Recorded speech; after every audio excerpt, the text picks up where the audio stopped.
Is Jerome Powell going to be central banker to the world?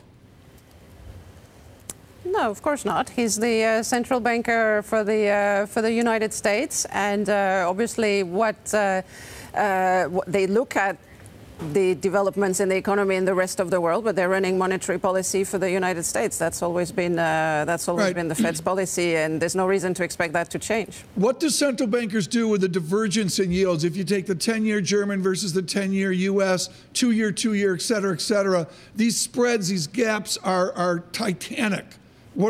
How do they manage within those differentials in yields that we see?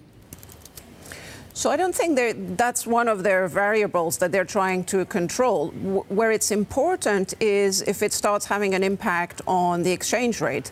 Obviously, if the dollar were to strengthen massively, that would be a headwind for U.S. inflation and potentially for the U.S. economy. And that's something the Fed would look at and may think, OK, maybe we need to take it slower in terms of normalization. But obviously, that hasn't been the case at all in 2017. We'll have to see in 2018 how that happens. But I think that would be the only channel through which they would really want to keep an eye on this. Otherwise, the differential will be whatever it is. Isabelle, what's the chances of actually inflation shooting up unexpectedly to 2.3, 2.4? That we don't expect. What all our analysis suggests is we're going to see inflation move back gently towards the Fed's target.